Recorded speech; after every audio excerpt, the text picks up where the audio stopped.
but a fury of Lewis's attack.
What's happening, my people? It's Cash Sports again, back for another afternoon with the family. Now, as usual, before I get started, let me give a shout out to the JBT community. It's just boxing talk. We're a group of people who just love to talk boxing. And we're always looking for others to join us. And you don't have to have a podcast.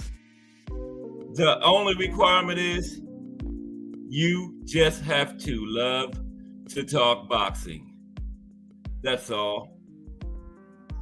Miss Cass, hashtag JBT, crush the legend. Hashtag TWT, the winning team. Salute to everyone and welcome to another episode of Cash Sports The Box Story. Today, it's boxing in the States, Nebraska. And you know what time it is. If it's Monday through Friday, 2 p.m., it's The Box Story, bringing you all that boxing history. Boxing is the greatest sport of them all. That's why we love it. Can't get enough of it. As everyone, this is the Thursday afternoon edition of Cash Sports The Box Story. Boxing in the States, Nebraska. Had to go backwards because I had missed a couple. I jumped from Montana all the way to New Jersey, went right past Nebraska, and lost in Nevada. Nebraska, home of Bud Crawford. Nevada, home of Las Vegas, the boxing capital of the world. I don't know how I missed them two. But Nebraska today, Nevada next week. Define Arnie 1 in the building. What's up, Define Arnie 1? How's everything down there in Puerto Rico today? Yeah, we're going to talk about this famous big-time boxing gym over there in Nebraska. Bud Crawford used to work out there. Of course, he got his own gym now. And we're going to talk about some boxers from Nebraska and a couple of big fights that happened over there through the years. Of course, Bud Crawford and a couple of them. You know, when he went for the Undisputed at 140. He had a couple of big fights. And it was a heavyweight championship fight there. Joe Frazier and Ron Stander from Nebraska. Yeah, Smoking Joe went out there and put his title on the line against Ron Stander in his home. I think Smoking Joe stopped him.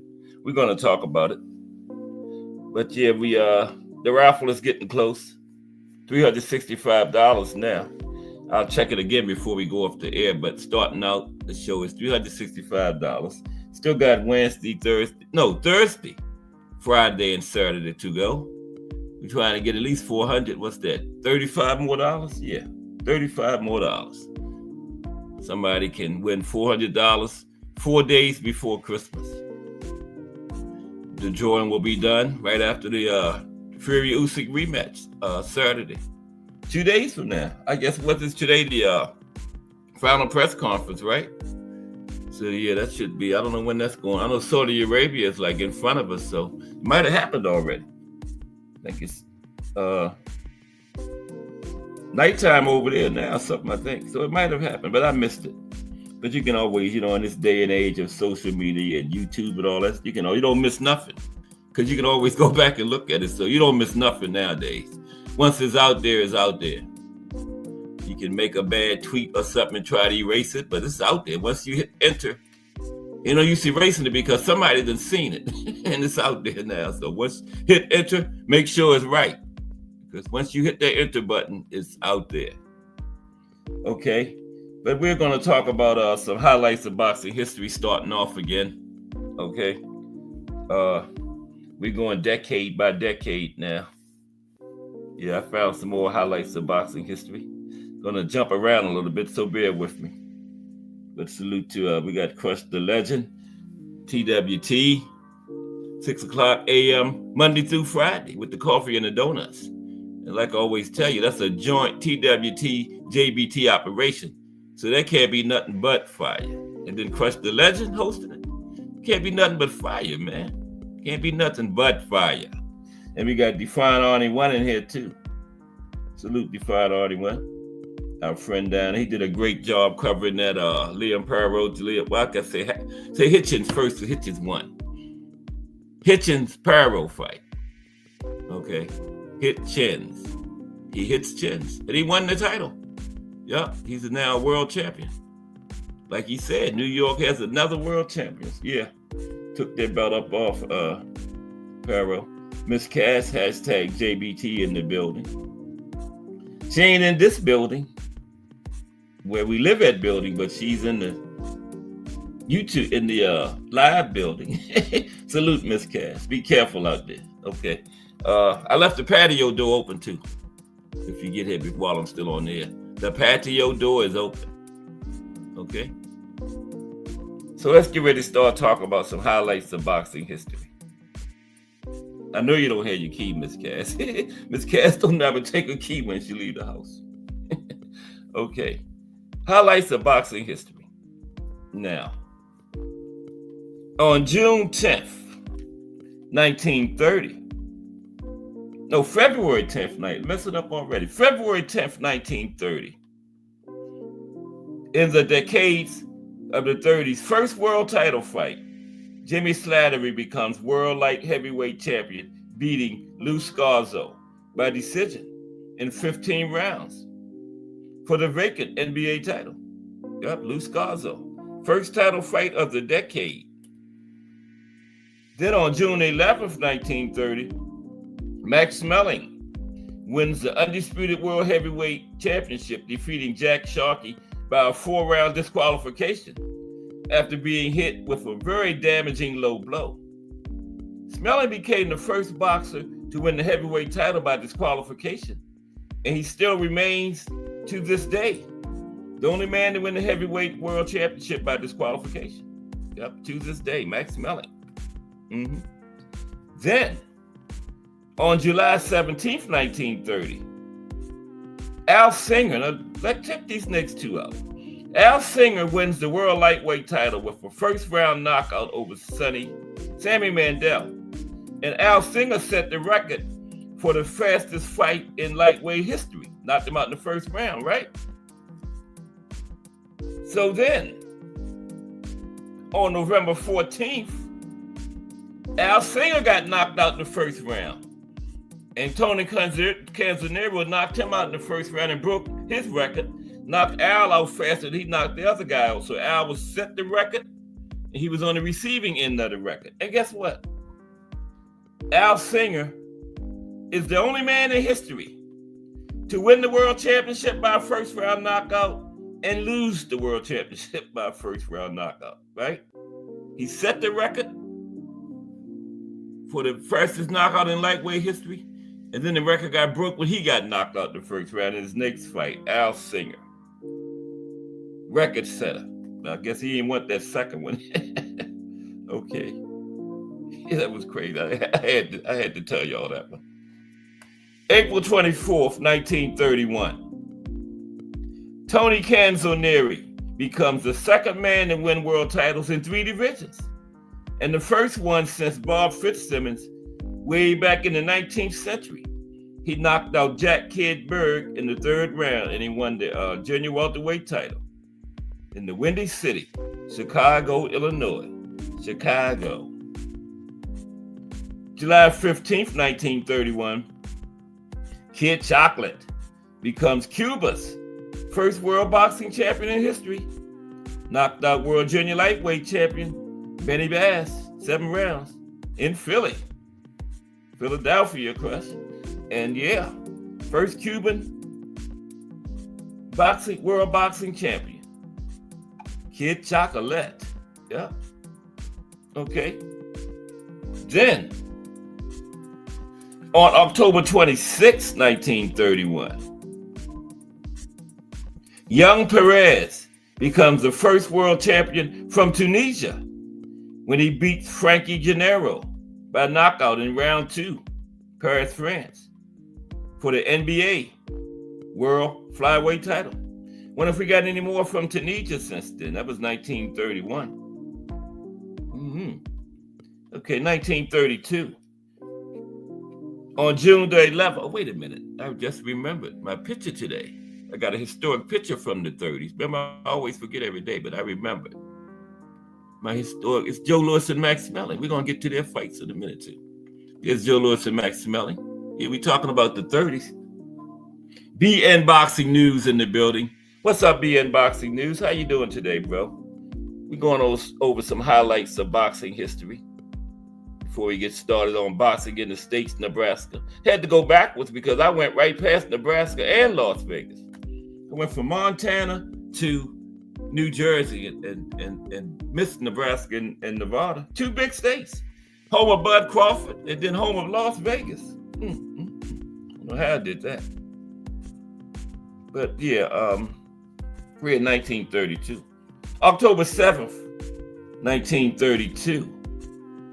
Let's see what happened on October 7th, 1932. Something happened. Benny Leonard's last fight as the former world lightweight champion gets knocked out in 6 rounds by Jimmy McLaurin in New York, and he retired. Because remember, in 1921, he got knocked down, and his mother fainted in the audience. And then a couple years later, his mother convinced him to retire. She couldn't take her baby out there getting hit like that. And so he came back in the early 30s because the depression had hit, couldn't find a job and stuff. But now, 1932, his mother must have got to him again because he went on and retired. And guess what? After he got knocked out, his mother probably said, no, I can't take it. And he retired for good this time, Benny Leonard. But he was a legendary champion.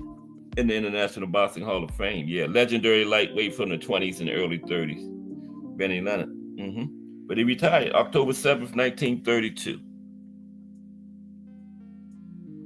Okay, now how did I jump from 1932 to 1936? June 19th, 1936. Nothing good must not have happened in between then. We go to June 19th, 1936. Bear with me for a minute. 1935. Yeah, nothing good happened in them years. Or stuff I already went over. But June 19th, 1936. In the start of their legendary boxing rivalry, former world heavyweight champion Max Schmeling inflicts Joe Louis's first loss. Stopped Joe in the 12th round. Knockout. That was Joe Louis's first loss. Yep. Beginning of their rivalry, too. Max got him in the first one. Sure did. August 4th, 1936. Henry Armstrong becomes world champion for the first time. He beat Baby Arizmendi, 10-round decision in LA. He won the California and Mexican world lightweight titles. They were pretty big deals back then. California title and Mexico title, yeah. And that was Henry's first title. No, he had three of them in 3 different weight classes at the same time, but that was his first one. Lightweight Californian and Mexican titles. Yep, Henry Armstrong. Homicide Hank. Then, on February 21st, 1937, at their rubber match, Six-Toe Escobar retains his world bantamweight title with a 15-round decision over Lou Salica in San Juan, Puerto Rico.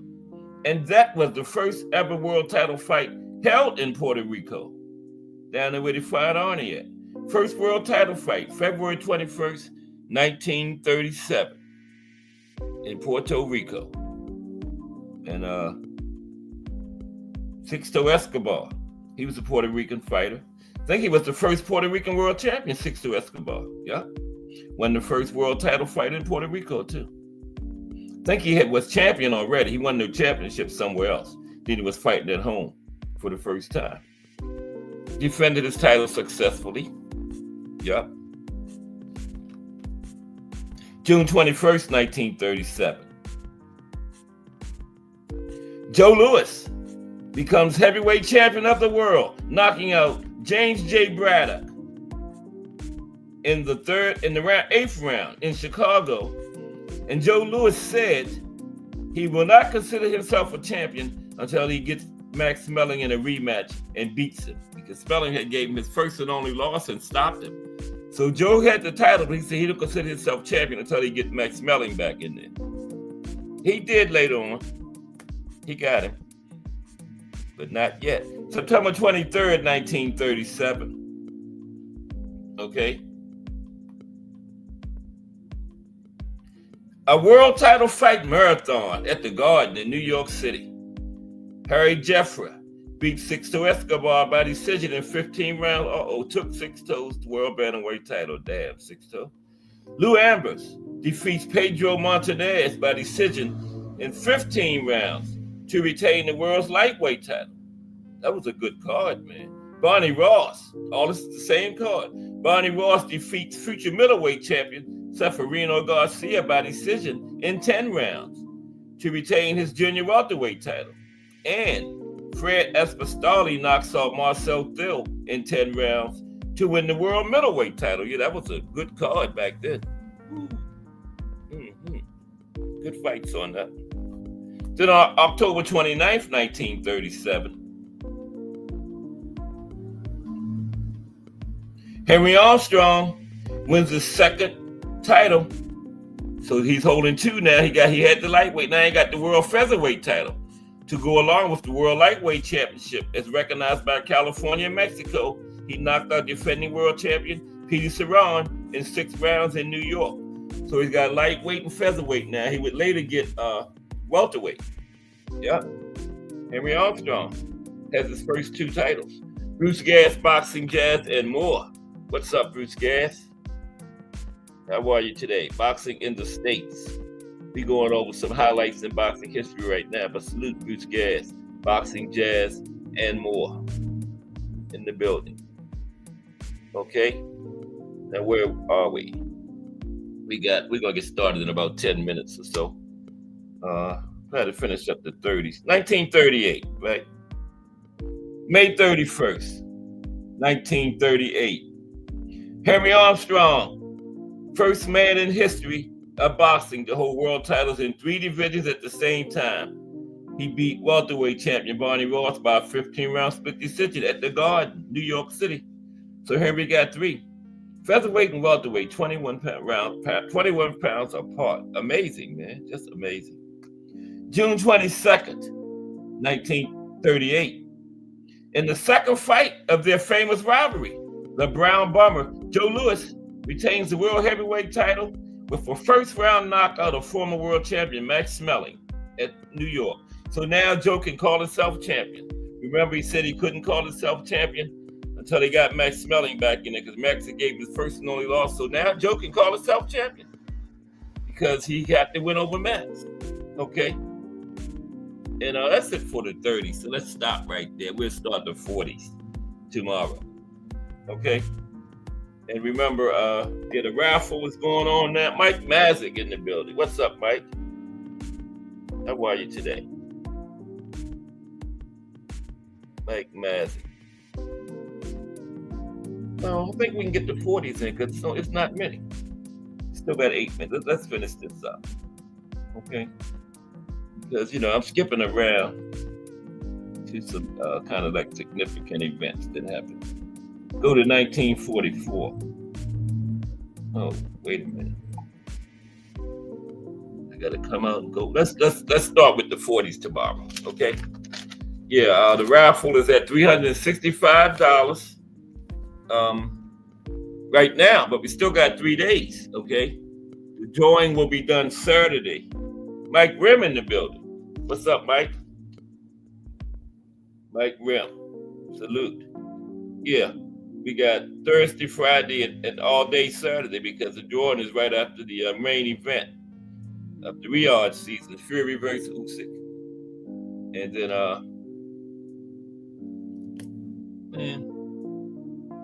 couldn't hear the music. And then, right after the fight, the drawing will be done. And then 5 minutes after the winner's announced, they will have the money in their cash app. I hope they got a cash app. Yeah, the money goes straight to them. Trying to get at least $435 more between now and Saturday. And that will be a nice 4 days before Christmas. $5 for one chance. $20 will get you 5 chances, okay? And you still got 3 days to get in it. Can't beat that. I got Fury this time. I think he'll take control around this city. No Usyk. But I like that Bivol Beterbiev card is way better than this one. That card got all main events, except for maybe Buatsi and who was it, Calvin Spiffy's fight. But yeah, that card is full of main events. I could be pulling up. That's what I'm talking. Yeah. We're gonna start in about 5 minutes. Okay. Yeah, full up main events, man. I think that's the one with Shakira on it. Who's he fighting? Schofield. A couple other good fights. David versus David, February 1st. I'm picking David in that one. Okay. David versus David. I am picking David to win that one. Yeah.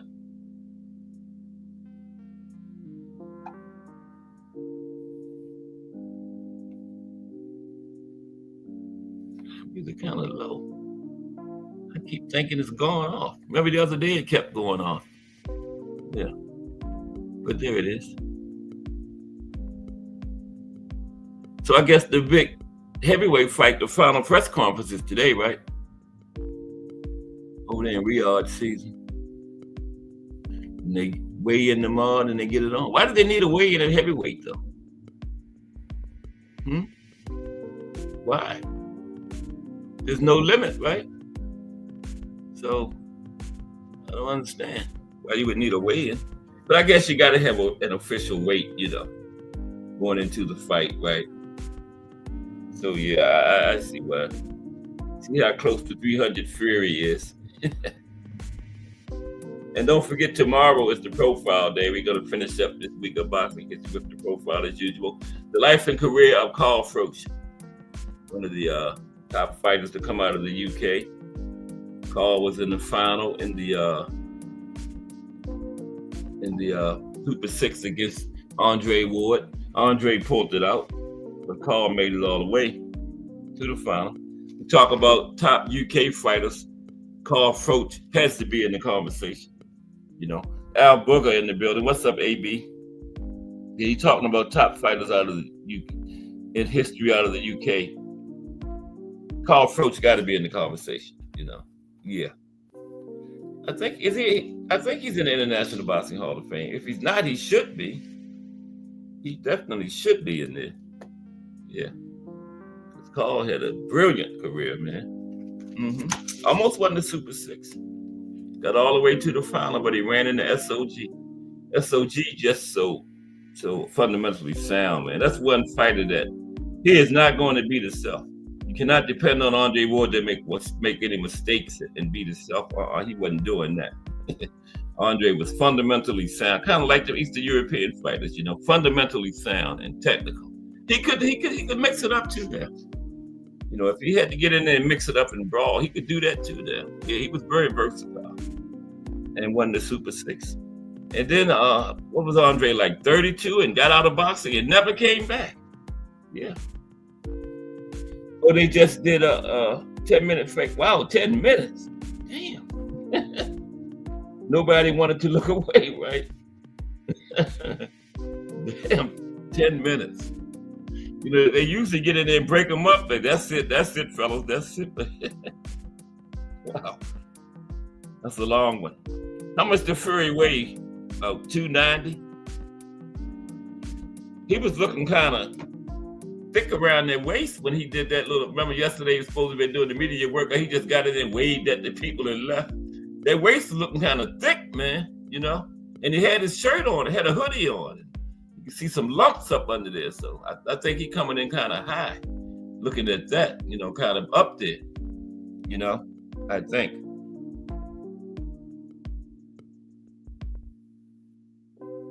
Yeah, making all that noise with it. They're going lawnmower. Okay, we're getting ready to get started. Boxing in the States. That's 1 minute. Excuse me for 1 minute. Man. It's right until 2 o'clock. Oh.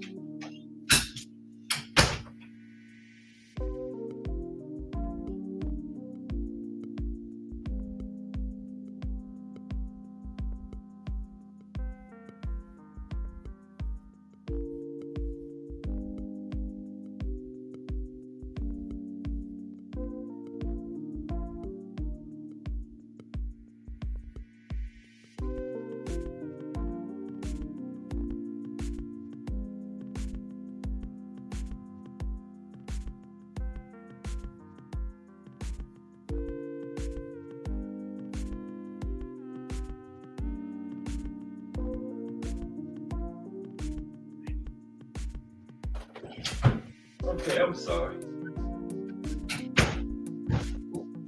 I'm sorry. I'll pick that up later. I knocked Miss Cass' shoe rack over. Okay, I'm back. I'm sorry about that. Okay, nice, quiet, and peaceful, I guess. Okay, let's get started. Boxing in the States. Nebraska. Because I should have done Nebraska before.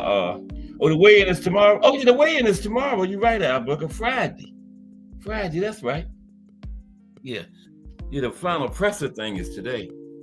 Got my days mixed up. This time go by so fast, it's hard to keep track of what day it is.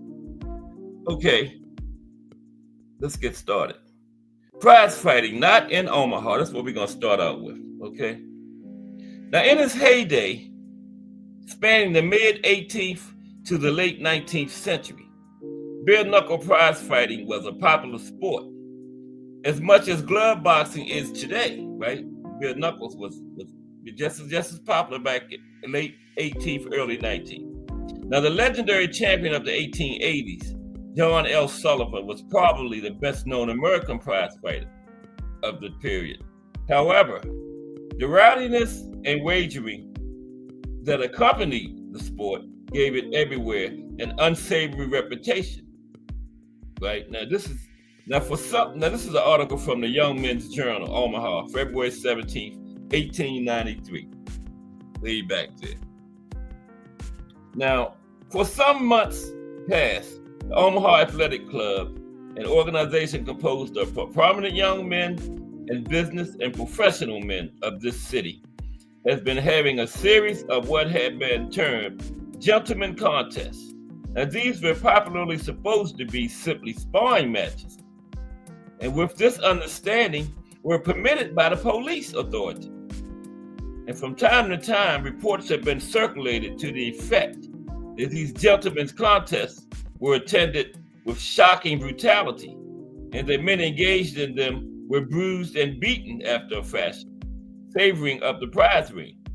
To those on the inside, it was known that for these contests, a purse was hung up to be given to the man who knocked out his opponent, or in the language of the ring, put him to sleep. Now, a climax was reached this week when the managers of the club proposed to have the Daly O'Donnell fight, which was prohibited of Sioux City, Iowa, to take place in the club building in Nebraska. Now, the chief of police, Seavey, got wind of the affair and wrote to the president of the club, Representative George W. Ames, saying that he would be prohibited to have the fight from taking place. Okay? The prize fighting was prohibited in Omaha, Nebraska for 5 years and proposed to continue to do so as long as he remained chief of police. So as long as this guy was chief of police, there was going to be no prize fighting.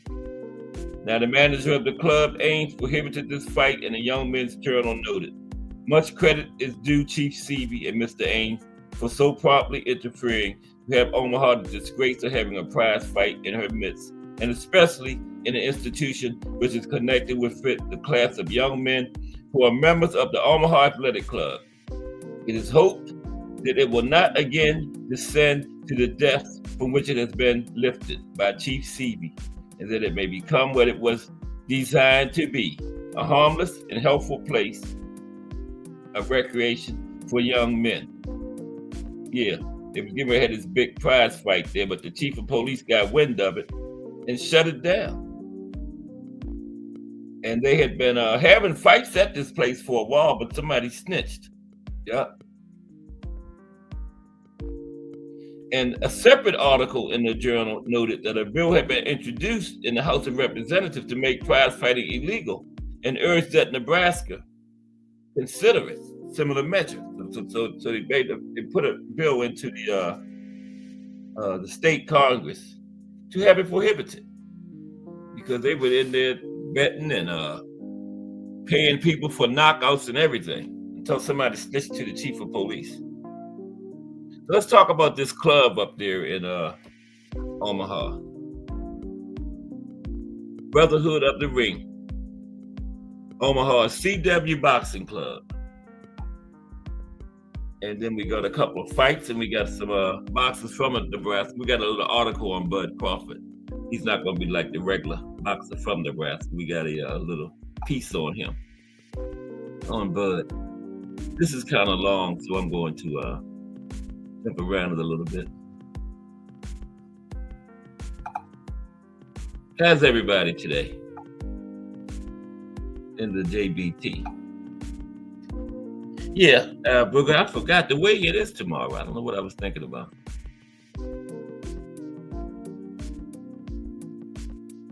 I don't know what I was thinking about. There it is. Yeah, the press conference is on Thursday. And the weigh-in is Fridays. That is right. Okay. Now this is about this nice boxing club up there in Omaha.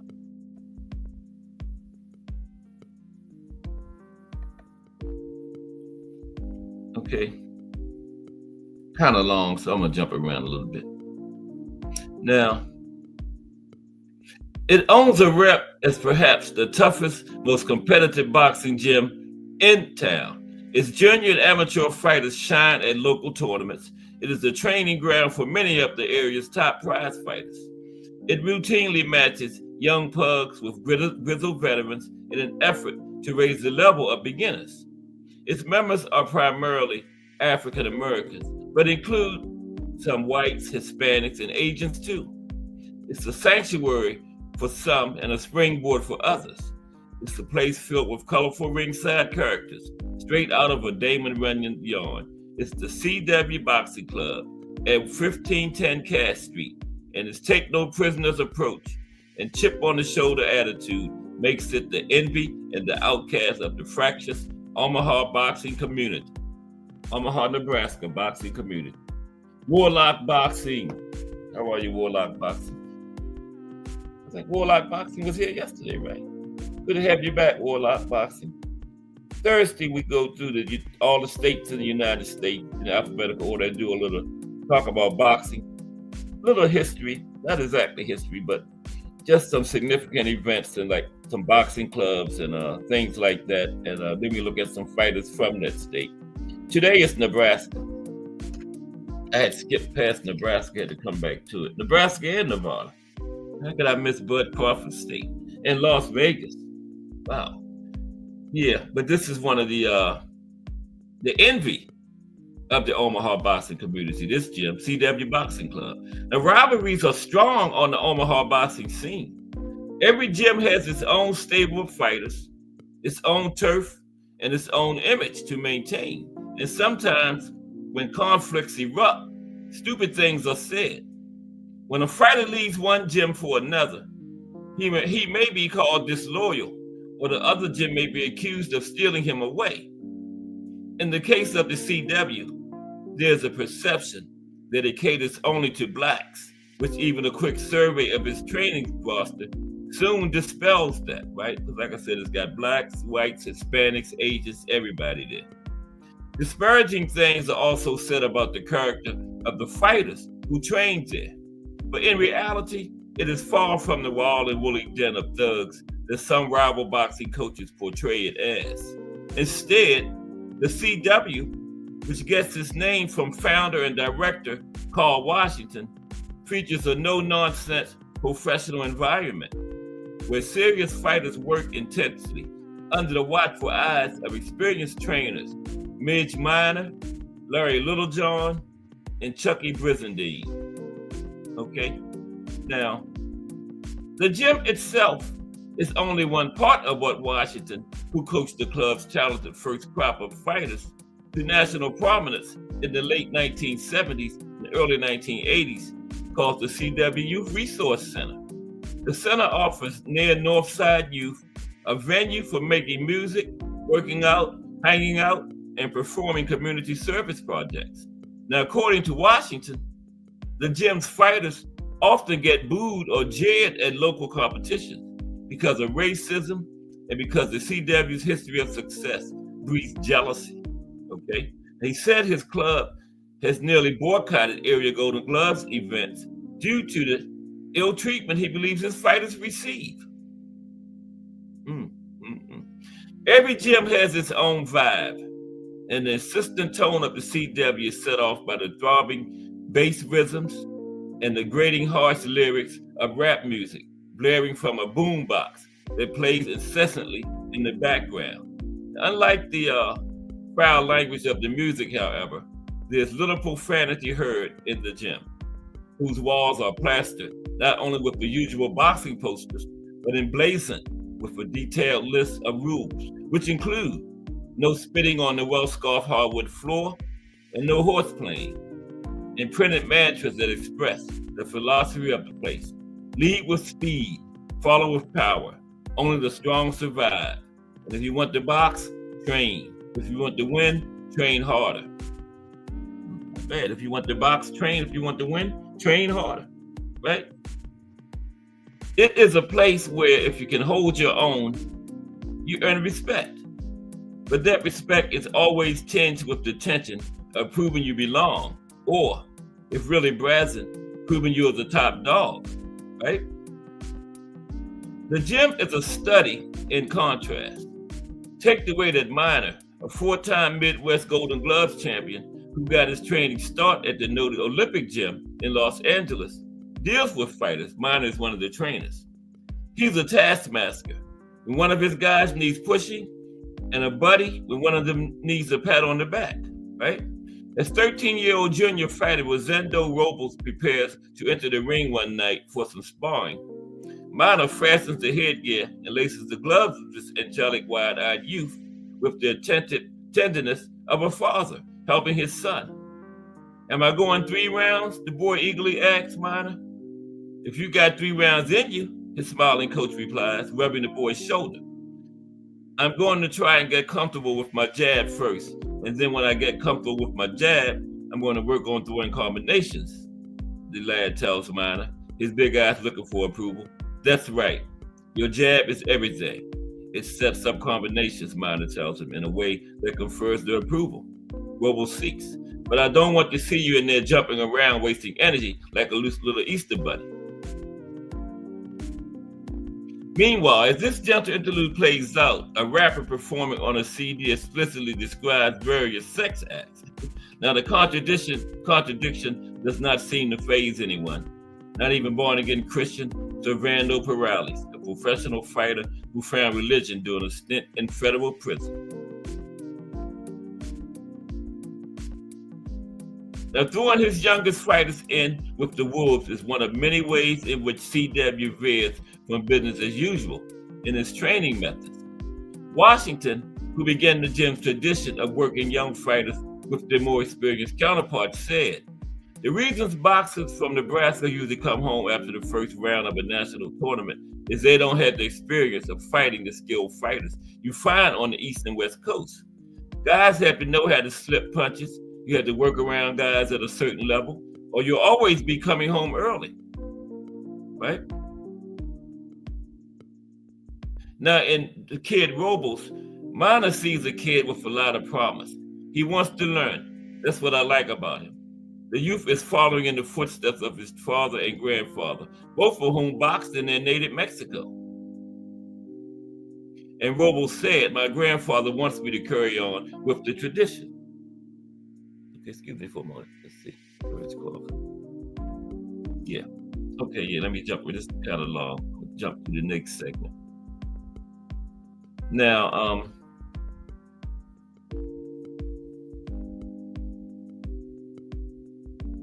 Minor said, Robles said he wants to go to the Olympic Games. That's one of his goals before he turns professional.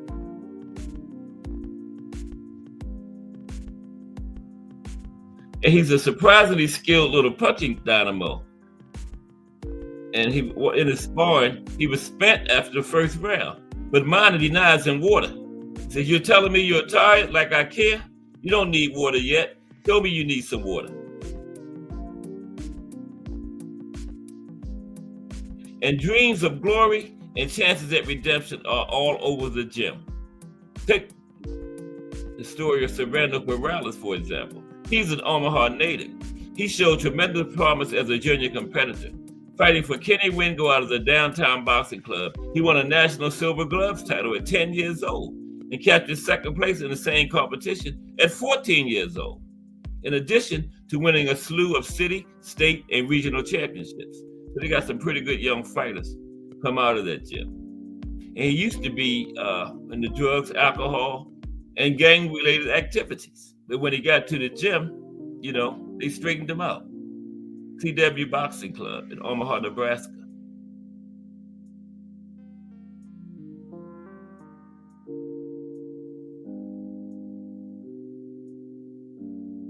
Now, in an unusual move, Perales, who had not fought in several years, turned pro only months after the 1997 release from prison. He was 26 years old. He was out of shape, but he was hungry to rededicate himself to a sport he viewed as an expression of his newfound faith.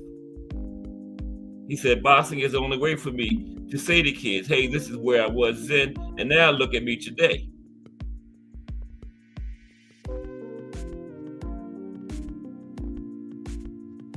And when he decided to enter the pro ranks, he shopped around for a gym to begin his comeback and decided on the CW. He said it's the toughest gym in Omaha. Everybody said, if you can make it at the CW, you can make it anywhere. Because here, when you spar, you don't just spar, you go to war. Basically, it's a test to see what you're capable of. He said, I came down here and I got my butt kicked the first 3 times until I got my timing and my punch back. Took me a while though. Now, regarded as a mediocre pro, Perales is 11-5 and has no real prospects of making a mark in the business, although he is widely admired for his heart. He's now 30 years old, and he knows his fighting days are numbered. But his sheer determination keeps him going, sometimes to his own detriment. He said, in a fight I lost in Las Vegas, I was a bloody mess, but I would not quit. I've got too much heart. I came out in the 6th and final round and almost knocked the guy out. I was that determined to win. Even though my nose was broken, my eyes were closed, and my face was bloody. He has vowed to his wife he will quit rather than endure that type of punishment again.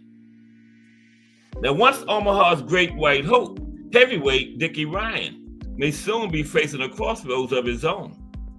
The battle-scarred 33-year-old, a solid contender a few years ago, is one of the most successful local pros since Ron Stander. But after 56 fights, his record is 51-5, and countless thousands of rounds sparring, his best fighting days are surely well behind him. Like so many men of the ring, he is unwilling to admit he may be past his prime and should, for his own good, hang up the gloves. Everyone says, when you're going to retire? I don't know. I still feel like I'm in good shape. I still like fighting. I'm still trying to develop the best skills I can bring out in me. I don't think I've done that yet, but I'm working on it, he said. I've been a pro since I was 19. I'm glad I've carried on this long because I turned pro the same time as a lot of other guys, but I'm the only one still around after all those years.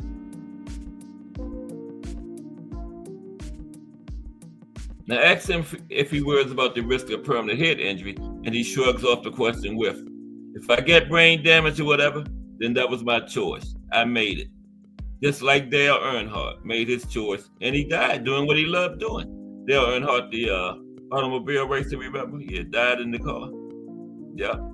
But they got a lot of passionate guys up there, some older guys that's examples for the younger guys. And that's supposed to be the toughest gym in Omaha, the CW Boxing Club. Now, this other guy, he used to be the sparring partner for Tommy Morse, Ryan. I passed his name, but his name is Ryan something or another. He's another guy in there that's been around for a while, trying to work his way back. Plus, a lot of the older guys help the younger guys out in the gym from Omaha. Been in the ring for 14 years. Still grinding. The CW Boxing Club. Let's look at a couple of fights that happened in Omaha. A couple of fights that happened in Omaha, Nebraska. Of course, Bud Crawford going to be in a couple of them. Okay. Some famous fights held in Nebraska include Terrence Crawford versus Ray Beltran, November 29th, 2014. Now, this 2014 fight took place at the Century Link Center in Omaha, Nebraska. Crawford was defending his WBO lightweight title against Beltran, who was the Ring Magazine's #1 contender. Crawford won by a 12-round unanimous decision to retain his WBO title and become the Ring Magazine lightweight champion. Smoking Joe Frazier versus Ron Stander, a native Nebraska, May 25th, 1972. Frazier defended his heavyweight championship for the 4th time at the Civic Auditorium in Omaha, Nebraska. Frazier stopped Stander after the 4th round. Then we had Terrence Crawford versus Julius Ndongo. That was August 19th, 2017 for the undisputed junior welterweight title. Remember that one? Junior welterweight championship. The fight took place at the Pinnacle Bank Arena in Lincoln, Nebraska. Crawford defeated Ndongo by a third-round knockout. Okay? Some boxers from Nebraska. Now, the world's best pound-for-pound number one boxer is from Omaha, Nebraska. Y'all know who that is, right? The world's number one pound-for-pound fighter is from Omaha. Let's talk about him. I wonder who that is.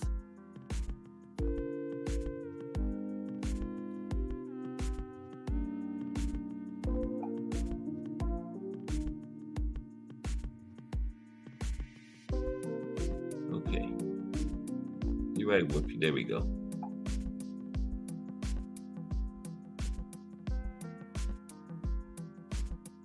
The world's best pound-for-pound boxers from Omaha, Nebraska. Now, when Terence Crawford, I don't want to start there. Now, what's peculiar about this is the metropolitan area. This serves as the backdrop and motivation for Crawford. One of boxing's preeminent stars is from Omaha, Nebraska, right? Now, boxing hotbeds in the U.S. are obvious from recent history and popular culture. Philadelphia, Los Angeles, Detroit, New York, Chicago, Las Vegas. The largest city in Nebraska probably does not come to mind when you're thinking about boxing hotbeds. And yet, Omaha raised the best pound-for-pound American fighter active today. And Omaha is where Crawford stayed, even as he understood that where he was would threaten to shrink the ceiling of his stardom. Stuck with Omaha. It was important for me to stay here because this is where I was born. This is where I grew up. This is where my struggles and my pain were, Crawford told the Omaha World Herald. For me to pick up and just leave, it's like me running away from my problems. I want to bring boxing to life in Omaha. Now, if boxing ever retires on the stool, one of the first chapters of its history will be dedicated to geography, right?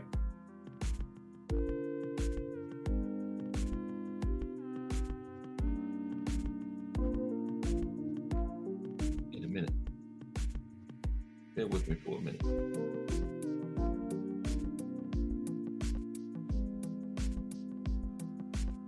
Okay. Yeah, where was it? That was way back up here.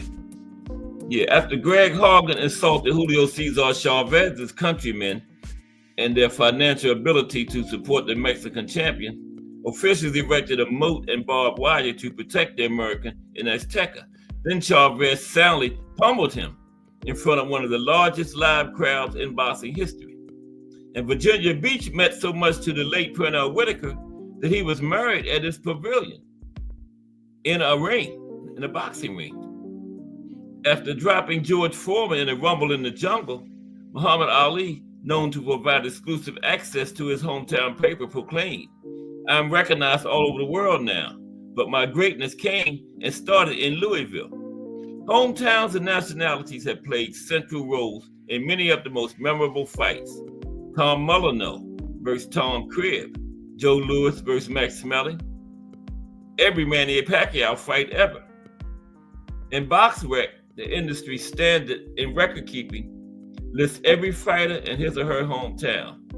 As Rafe Bartholomew detailed in The Athletic earlier this year, that database consists of more than 650,000 current and former fighters. 4 of the current top 100 U.S. fighters claim Brooklyn as their place of birth. Philadelphia has 8. California, New York, and Pennsylvania account for more than 30% of the top 500 U.S. fighters of all time. Nebraska sticks out quite a bit on a spreadsheet. Of the top 500 U.S. fighters all time, only 4 were born in Nebraska. Now, Crawford gave Nebraska some boxing catch. States, district, and territories by number of all time. Top 500 American fighters born there, and they've got a list of them, but we're talking about Crawford today. BoxRec considers Crawford the top-rated welterweight in the world, ahead of marquee names, including Earl Spence Jr.,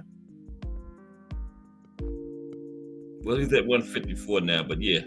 He was the top welterweight in the world in front of Earl Smith. Manny, when he was fighting, Boots, Barrios, Stanionis, all of them. And he's number one at 154 right now, too. Remember we went over 154 Tuesday? Yeah, Crawford was number one. He's Omaha's first ever world champion. First ever world champion from Omaha. And the first Nebraskan to win a world title since 1914, okay? First world champion from Omaha and the first person from Nebraska to win a world championship since 1914, right? And he's already considered by some people to be among the best to ever lace up a pair of gloves. Career's still going on. And we've never seen anyone like him, says Tony Boone, who has perhaps spilled more ink than anyone over Crawford since he started covering him a decade and a half ago. And we probably never will either, talking about Nebraska. People coming out of Nebraska. D4 to win in the building. What's up, D4 to win? Talking about Nebraska. Right now, talking about boxers from Nebraska. Terrence Crawford. Hello. Oh, thank you. What's that? You want your food now? No, I get it. Thank you. Miss Cass is back. Okay. Put me a cooler. I don't want the food now, but I want that cooler right now. Every day is the weekend for me, remember? Okay, yeah, Nebraska is hardly Alaska when it comes to boxing history. But before Crawford's rise, boxing held marginal value in a state where football has long been the chief attraction. But it wasn't just the state's reputation Crawford was up against. I'd say the Midwest as a whole is known for having tough fighters, but no one that's really that elite at that elite level of skill, Boone contends. These are typically guys who could go a few rounds with really solid fighters, but they weren't world class. Now, aside from Philadelphia, which boasts one of the richest prize fighting histories of any city in the world, stemming from the area's popular bare knuckles fights during colonial times, an area needs an elite fighter to spark a movement that can endure.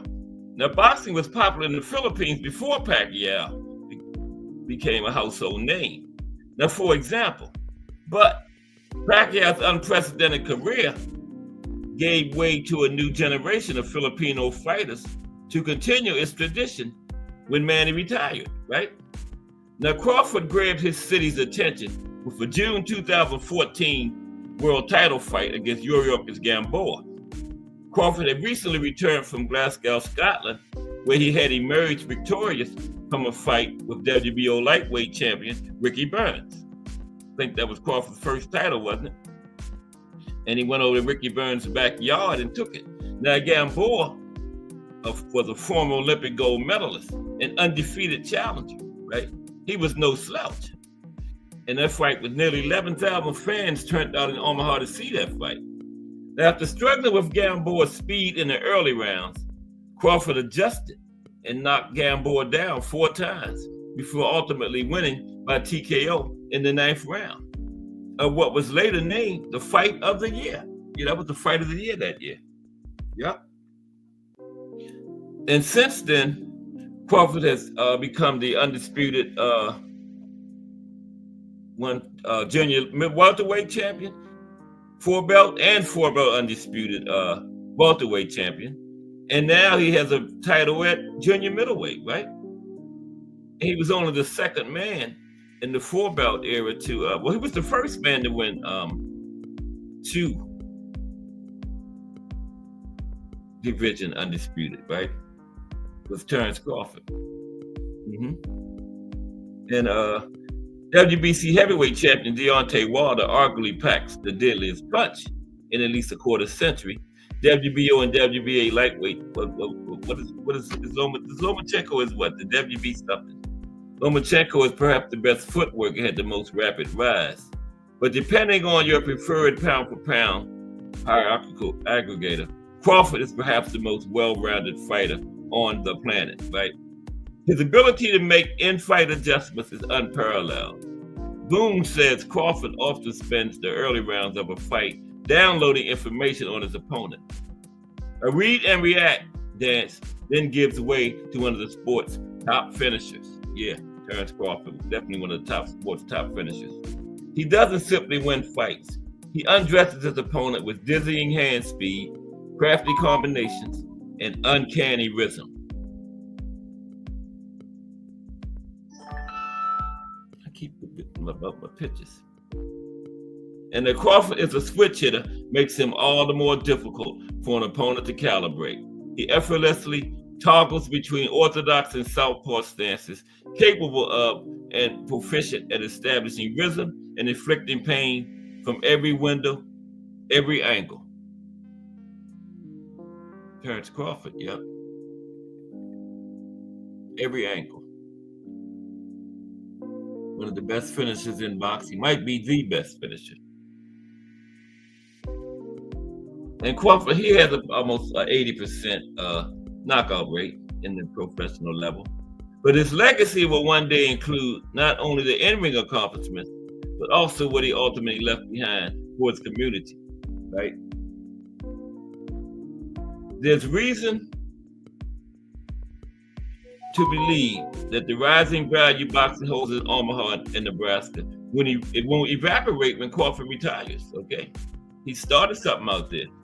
Crawford bought a boxing gym, and he bought a store to his hometown. He has pledged countless resources in the North Omaha urban development. This will spark something, the writer Boone says. Crawford typically conducts training camps in Colorado Springs and has been joined by fighters from around the country in recent years. Some have even passed through Omaha, right?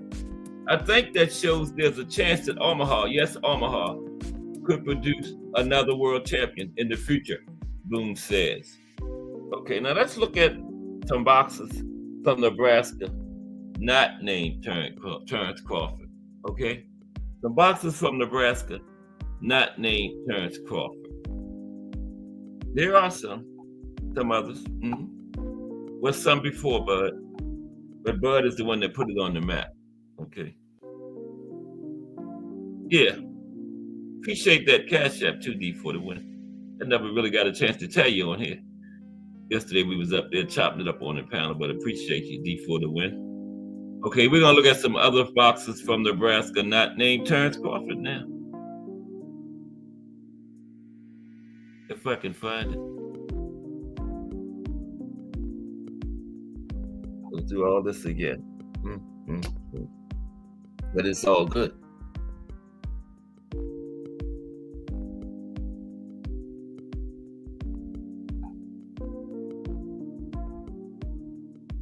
How's everybody? We pulled right up on another weekend. The big heavyweight showdown is Saturday. The big JVT drawing is Saturday. 365 right now. I'm going to check it before we go off the air to make sure what it is. But right now, when I started, it was 365. Okay. Yeah, here's some other boxers from Nebraska not named Terrence Crawford. Okay. Ace Hudkins is first.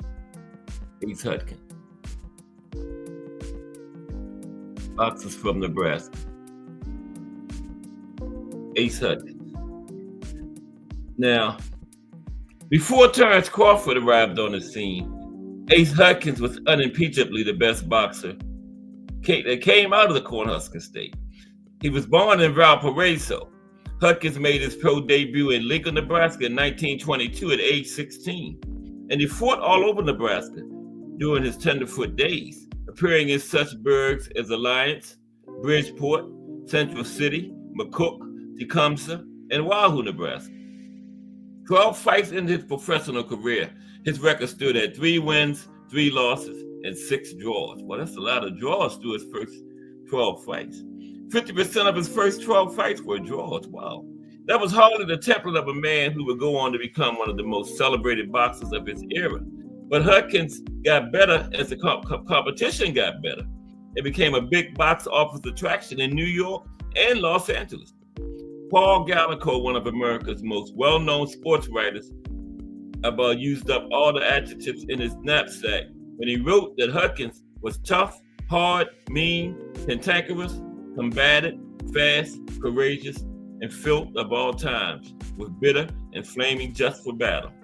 He might have added that the Nebraska Wildcat, as he was dubbed, was adverse to bending the Queensbury rules. Yeah, the Nebraska Wildcat. He wasn't adverse to bending the rules a little bit. In 1928, Hudkins challenged middleweight champion Mickey the Toy Bulldog Walker at Comiskey Park, the home of the Chicago White Sox. And Walker was a bad boy. He's in the International Boxing Hall of Fame. Now Walker, who would be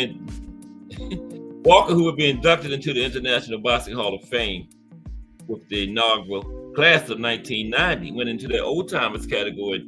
That's where the baddest of those old school guys, 1990, when they first opened it, a whole bunch of them went in under the old timers category, and Walker went in with them. Hudkins challenged him, and Walker only won a split decision. But the consensus was that Hudkins was robbed. Okay, the multitude which watched the fight in a driving rain booed loudly when the verdict was announced. The rematch the next year in Los Angeles, which Walker won fairly, set a California record for gate receipts that stood for 18 years. Now Hudkins, who reportedly retired a millionaire, invested his ring earnings wisely. With several of his brothers, he ran a thriving California company. They leased horses and buckboards and such to producers of movie and TV westerns. Wow. He died in 1973 in Hollywood at age 67 after a long battle with Parkinson's disease. Now this guy, I think this guy was a boxer and wrestler, Bearcat Wright. Hudkins, he had a final record of 68 wins, 20 losses, 13 draws. So that shows you how good he did, you know. After 12 fights, he was 3-3-6, and he wound up 68, 20, and 13. But next is Bearcat Wright, boxers from Nebraska, not named turned call. Ed Bearcat Wright. There's Ed Bearcat Wright, right there. Now, Ed was born in 1897. He was born in Brazoria, Texas, but he represented Omaha, Nebraska throughout his career, moved there at an early age. That lasted from 1919 to 1936, 17 years. While still a raw novice, he had 4 fights with venerable Sam Langford, the legendary Boston Tar Baby. Sam should have got a different name than Boston Tar Baby. Wow. He also was the Boston Terrier. This man must be a hater that wrote it. Now, there was an extenuating circumstance. Nebraska's ban on interracial matches wasn't repealed until 1923. Now, Wright likely had many more fights than those which have been documented. And don't be fooled by his record. In his day, men of his hue had to do business to put food on the table. He was stopped in 4 rounds by future heavyweight champion Primo Carnera at Omaha's minor league baseball park in 1932. But the outcome was almost certainly prearranged. Yeah, Primo Carnera was definitely mafia-backed. Yeah. And Wright won 70, lost 24, 19 draws, 42 knockouts. Yeah, Primo Carnera was damn near all of his fights was fixed. He was in one fight that wasn't fixed by the mafia. He got knocked down 11 times when he had to fight on his own merits. Now, Wright had 30 fights in Nebraska and fought 3 other former future world champions, Jack Johnson, Mickey Walker again, and Max Baer, 3 big names. His son, also known as Bearcat Wright, was 8-0 as a pro boxer and had numerous regional and tag team titles bestowed upon him as a professional wrestler. Wow. His son was a boxer and wrestler. Next, boxers from Nebraska. Lucas McCarty. There's Lucas. Kensaw Love 1 in the building. What's up, Kensaw Love 1? And Jarrell Hattie. What's up, Jarrell? And Kensaw Love 1. How are y'all today? Okay. We're talking about boxers from Nebraska. Let's continue. Luther McCarty. Luther McCarty. That's Luther on the right. No, Luther on the left. And he had a professional record of 19 wins, 4 losses, 2 draws, 15 by knockout. didn't have many fights, but of his 19, he got 15 of them out of there. The knockout rate of 78, about 80%. Now, the White Hope era paralleled the heavyweight title reign of Jack Johnson, which lasted from December 26, 1908 to July 4th, 1915. The Caucasian hopefuls that tumbled out of the chute were a motley lot, but McCarty was legit. Depending on the source, McCarty was born on a farm 30 miles southwest of Lincoln, Nebraska, on a ranch near McCook, or in a hollow somewhere in Hitchcock County. We'll take it on faith that he was actually born in Nebraska. He had an emotional tie to the state. It appears that McCarty was left to his own wiles at a very young age, whereupon he bummed around the country, taking odd jobs while setting his wanderlust. He was in his late teens when he came to Los Angeles. The Woodbine Court, one of America's foremost boxing authorities, asserted that he showed considerably more promise than former champions Jim Corbett and Jim Jeffries at the same age. McCarty died in the ring in 1913 at age 21 in Calgary, Alberta, in the first defense of his white heavyweight title. The punch that felled him didn't appear to pack much force, but it fractured his neck. He never fought in Nebraska, but engaged in 4-round exhibitions with his traveling foil in opera houses in Lincoln and Omaha. Wow. Got a hit, fractured his neck. Neck got fractured by a punch. Ron Stander is next. That's Ron on the right. Ron was 38 wins, 21 losses, 3 draws, 29 knockouts for his career. Ron Stander. Now, during his fighting days, Stander hung his hat across the river from Omaha in Council Bluffs, Iowa. Hence his nickname, the Bluffs Butcher. But Stander trained in Omaha, had 26 fights in Omaha, and settled in Omaha after leaving boxing. In his 10th pro fight, Stander knocked out Ernie Shavers, right? They look like Shavers right there, isn't it? Yeah, in his 10th pro fight, he knocked out Ernie Shavers. In hindsight, a monster upset, as Shavers came to be recognized as one of the hardest punchers in the history of the heavyweight division. They were both young fighters at that point, but looking back now, he really accomplished something knocking out Ernie Shavers. They didn't know how significant that was at that point. Now, Stander's record stood at 23-1-1 when he challenged Smoking Joe Frazier. It might be Norton right there, too. I don't know, it might be Shavers. But Stander's record stood at 23-1-1 when he challenged Smoking Joe Frazier in the World Heavyweight title at the Omaha Civic Auditorium in 1972, in what arguably ranks as the biggest single-day non-football sporting event in the history of the Cornhusker State. He lasted only 4 rounds, but he went out on a shield. He was a heavyweight during the golden era of the 70s. Ron Stander. Boxers from Nebraska, not named Terrence Crawford. Art Hernandez, right? He was 46 wins, 20 losses, 2 draws, 13 knockouts from Sidney. Okay? Sidney, Nebraska. The second oldest of the 4 fighting Hernandez brothers, the late Art Hernandez, won 5 Nebraska Golden Gloves titles before turning pro in 1961. 5 Golden Gloves titles. Wow. Now,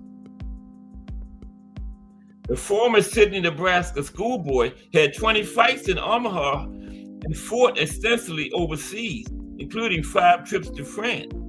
In 1964, Art Hernandez boxed legendary, albeit old, long in the tooth, Sugar Ray Robinson to a draw at the Omaha Civic Auditorium.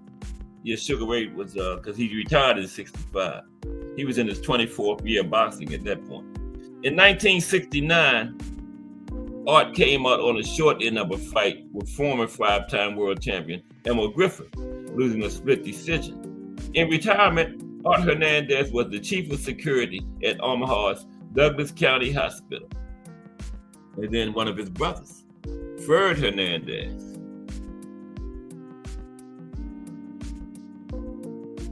Ferd Hernandez. There's Ferd. You can see the similarity to their brothers. There's Ferd. There's Art. See the similarity? There's Ferd. Okay, Ferd Hernandez from Sydney, like his brother Art, Sydney, Nebraska. Ferd had a professional record of 35 wins, 10 losses, 4 draws, and 7 knockouts. Oh no, Ferd was the oldest. Yeah, Ferd was the oldest of the brothers. Ferd Hernandez. He won the National Golden Gloves welterweight title in 1960 as a member of the Omaha team that won the team title over the favorite Chicago contingent. Ferd had 3 of his first 5 pro fights in Omaha before being lured away by the siren song of Las Vegas, Nevada. Las Vegas will be next. Nevada is next week. In 1965, he won a 10-round decision over Sugar Ray Robinson. So Sugar Ray beat his brother in 64, but Ferd beat him in 65. But that was Sugar Ray's 25th year of boxing. Late in his career, he went the distance with future Hall of Famer Nino Benvenuti and Luis Rodriguez. In retirement, Hernandez became a world-class referee. He refereed 4 title fights, including the 1975 fight between Muhammad Ali and Ron Lyle. Well, that was him, huh? He died in 1996 at his brother Art's home in Omaha at age 55. Well, I don't think he had nothing. The referee didn't have nothing to do with the cheating. They cheated Ron Lyle in that fight. I think Ron Lyle is that the one where he was ahead on all the cards and they stopped it in the 11th round. It was a 12th round fight. Yeah. Oh, damn. Ferd might have got the signal to stop it. Ferd might have been involved in the cheating. I think that was Lyle. He was a hit on all 3 cards in round 11, going 12, and they gave Ali a TKO in the 11th round, and Lyle wasn't even really that hurt. Yeah. Now, Dale Hernandez, the youngest of the Fighting Hernandez brothers, had the most natural talent. Unlike his brothers, he could knock a man out with one punch. He isn't included here because he was born and raised in Pierre, South Dakota. Okay. These are boxers from Nebraska. Next one is Carl Vincent-Guerrera from Omaha, Nebraska. Won 45, lost 5, 5 draws, 25 knockouts. Vincent-Guerrera took a lead from Creighton University, where he was the starting fullback on the varsity football team, to pursue his dream of Olympic glory. He represented the U.S. in the light heavyweight division at the 1936 Berlin Games, after winning a National Golden Gloves title. That's when Jesse Owens took off, 1936. Yeah. Vincent Curry was on that boxing team. Vincent-Guerrera had most of his early fights in Chicago, but he had 16 fights in Omaha, Nebraska, where he scored 3 wins over his former Creighton teammate and amateur rival, Paul Hartnett. Vince Foster from Omaha. There's Vince. Vince had 35 total fights. He won 30, lost 4, had 1 draw, 19 knockouts. I haven't hit my cooler yet.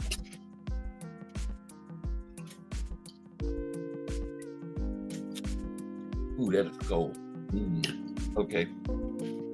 Vince Foster of Omaha, Nebraska. Boxers from Nebraska. A 1946 Midwest Golden Gloves champion, Foster was a welterweight. He made a big splash in his debut at Madison Square Garden. Headliner, overwhelming record 54 fight veteran that went down the wrong pipe. Tony Pallone en route to a 7th round stoppage. I drank that too fast. I go down the wrong pipe. It was the most exciting victory scored in the Garden since Sandy Sadler's knockout of Willie Pep in October of the previous year, said the ringside correspondent for the Associated Press. Half Irish and half Native American, Foster was here and gone in a flash in his next outing at New York City's Temple of Christiana, the Garden. He was knocked out in the opening round by future world title challenger Charlie Fusari. 2 months later, he died when his car plowed into the back of a cattle truck in Pipestone, South Dakota, where he was visiting his 2 half-siblings who enrolled in the Santee Sioux Indian boarding school. Akin to the ill-fated Luther McCarty, he was only 21 years of age. Wow. Boxing career got cut short. Glenn Lee from Edison, Nebraska.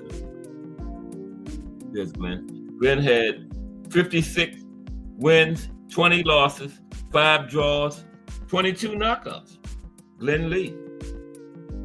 Born in the fly-speck village of Edison, not far from Grand Island, which he eventually called home, Lee was a welterweight. He made his pro debut in Omaha in 1933 and had 13 of his first 21 fights in Nebraska before heading west, where he became a popular attraction in Los Angeles Olympic Auditorium. His career was winding down when he fought a rubber match with the ultra-talented Seferino Garcia on Garcia's home turf in Manila, down in the Philippines. Lee was TKO'd in the 13th round in what is recognized as the first world title fight ever held in the Philippines. Yeah, we covered that. Seferino Garcia and Glenn Lee, first fight held in the Philippines. Lee's younger brother, Don Lee, was a welterweight contender during the 1940s. Let me try this again. I got excited and drank too fast on the last one. I was messed up for a minute. I was trying to hide my gagging, but that had me. Woo. And I had to go down the wrong pipe. Morris Slafer from Omaha, Nebraska. I was messed up for a minute, man. Morris won 40. Ooh, check this. He won 49 fights and lost 40. 6 draws, 25 knockouts. 49 and lost 40. Wow. That ain't bad as that man that lost 276, remember, that's the record. Why would somebody take 276 losses to realize they don't have it, man? At least Morris stopped at 40. Now, before he regressed into a trial horse, Slafer was one rough customer. Active from 1920 through 1927, he fought all the top welterweights of his day. It looked like he lost all of them, too. His best win came in 1925 when he stopped future welterweight champion Pete Latzo in the 3rd round on Latzo's home turf in Wilkes-Barre, Pennsylvania. In a pro career that numbered 147 fights, Latzo was stopped only twice, and one of them by our guy, Morris here.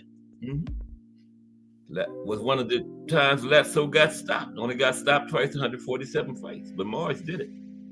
Morris holds the record for most fights in Nebraska, 42. 39 of those fights were in Omaha, Nebraska. Okay? We got a couple honorable mentions from Nebraska. Okay, this is Johnny Sudenberg. Johnny Sudenberg. Now, Johnny lost his last 13 documented fights, plunging his ledger into the red. But the great Jack Dempsey, on his way up the ladder, found the Omaha Swede a tough nut to crack. They fought 3 times in fight staged in Nevada mining camps. Dempsey won the last one, but the first 2, both vicious encounters, were recorded as draws. Okay? Perry the Kid Graves. Perry the Kid Graves. There's Perry. Hailing from Red Bluff in Cass County, near Plattsmouth, Graves laid claim to the world welterweight title in 1914 with a 2nd-round stoppage of 5-time rival Johnny Kid Alberts, a.k.a. Albert Miskowitz, in Brooklyn. He continued fighting for 11 more years, but never had another fight packaged as a title fight. Such were the vagaries of his times. Yeah. And Bruce the Mouse Strauss.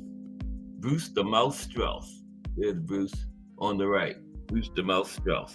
If Strauss had a business card, it likely would have read, "Have gloves, will travel." During his 14-year career, 1976 to 1989, born and bred in Omaha, he fought in 23 different states during his career. Have gloves, will travel. Oh, that's not it. 23 different states in the United States. 5 fights in Canada. 8 in other foreign countries. Yeah, he definitely will have gloves, will travel. Wow. Dubbed the Prince of Palookas by the celebrated sports writer Rick Riley, Strauss appeared on the David Letterman show, where he recounted the time that he was knocked out twice in one night. Damn, David. I mean, Strauss. The second under the pretense of being his twin brother. He fought twice in one night. He got knocked out, and then he said it was his twin brother and went in there and got knocked out. His twin brother went, damn, I should have went in there myself. You're going to go in there and get knocked out. Damn. Steven Nelson is next. Yeah, Steven. Steven is still active, right? I think. He spars with Bud, I believe. Yeah. I believe Steven is still active. But Steven Nelson. Okay. Boxers from Nebraska. Not named Terrence Bud Crawford. Steven is from there. Now, Steven, he had the WBO, NABO, super middleweight title since January 2020, the minor title. Now, he made his professional debut on March 19, 2016, scoring a first-round TKO over Bill Colon at the Arena Theater in Houston, Texas.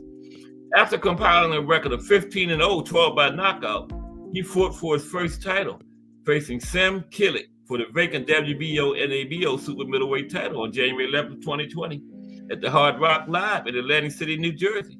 Nelson captured the title by 8th round TKO after Killick's trainer, Buddy McGirt, climbed onto the ring apron to ask referee David Fields to stop the fight to save Killick from further punishment. Fields obliged and called a halt to the fight at 1 minute 44 seconds into the round. At the time of the stoppage, Nelson had won every round on the judges' scorecards, leading the fight at 70-63. He had won every round. Steven Nelson. Steven is currently, I think, isn't he still active? But his record right now, he has 20 fights, and he's 20-0, 16 knockouts. That's not bad. 20-0, 16 knockouts, for a knockout rate of, turn the calculator on, Cass. I got one of them old school. They don't come on by the light. You got to manually turn it on. I'm old school. 80% on the dot. Well, I should have known that. This 20 going to 168 times, right? Yeah. Okay, next is, this is a big one here. Max Baer. The legendary Hall of Famer, Max Baer. Yep, there's Max. Is that Max? No. I done got out of order. Yeah, that is Max Baer. Damn, that didn't look like him at first. Max Baer is Max Baer Jr.'s father, Jeffro, from the Beverly Hillbillies, remember? And his brother, Buddy Baer, was a boxer too. So Jeffro come from a boxing family, man. Jeffro. You know, Jed, Ellen Mae, Granny, the Drysdales. Okay, now Max Baer, he was the heavyweight world champion from June 14th, 34 to June 13th, 35. 1 year exactly. Almost 1 year to the day, man. He was known as the Livermore Larper and Madcap Maxey. Two of his fights, a 1933 win over Max Smelling and a 1935 loss to James J. Braddock, were rated Fight of the Year by the Ring magazine. Baer was also a boxing referee and had occasional roles in film and television. Like I said, he was a brother of heavyweight boxing contender Buddy Baer and father of actor Max Baer Jr. of Beverly Hillbillies fame. Baer is number 22 on the Ring magazine list of 100 greatest punchers of all time. Yeah, he killed two guys in there. They didn't die in the ring, but they died related to being punched by Max Baer. And he had a total of 81 fights in his career. He won 68. He had 13 losses and 51 by knockout. Melanie Queen 27 is in the building. He's still at 365, Queen. 365 right there. I'm gonna check it before I get off the air. That's what it was when I came on. I'm gonna check it before I go off. We know where we're standing, and we still got 3 days though. $35 to get to 400. Somebody will win that 4 days before Christmas. 365 ain't bad for $5, you know. So yeah, get in. You still got a couple days. Oliver Kirk is next. Boxers from Nebraska, not named Bud Crawford. There's Oliver Kirk right there. There's Oliver, looking crazy. I've been punched in the head one time too many. Yeah, Max, a couple guys died as a result of being punched by him because, the brain is in the head, man. The brain ain't meant to be punched on like that. So, that's one of the tragic parts about sport, man. But, it happens every now and then. The Korean guy just died from, he was on the Monster card last year when Monster became 2-time 4-belt undisputed. I think he died sometime early this year. He collapsed after the fight was over in the corner. He had trouble walking he had trouble standing, but then they got him out the ring. He had trouble walking to the dressing room. Then they rushed him to the hospital. The doctors put him into a medically induced coma, and he never came out of it. Ended up dying. That's part of it.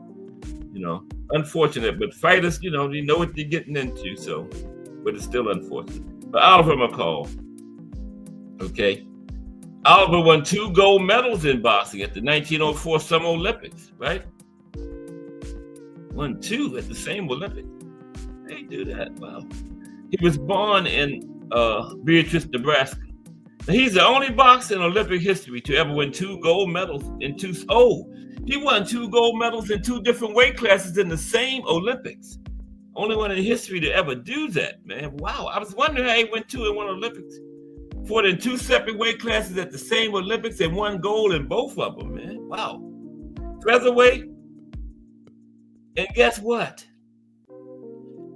He lost almost 10 pounds in under 2 weeks and won the gold in the bantamweight division. Wow. Kirk only had to win 2 fights to capture his 2 gold medals in the bantamweight class because only 2 boxers competed in the featherweight class. And there were 3 boxers with Kirk earning the bye in the first round. So he only had to fight 2 times. Only 3 boxers there, and he got the bye. Wow. Charlie Kirk. Luck of the draw. I don't think I think he was an amateur, but he did pretty good. Yeah. 2 gold medals in the same Olympic. Ray Domingue.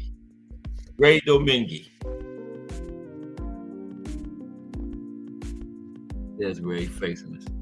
Couldn't find a real good picture of Ray, but there he is. Ray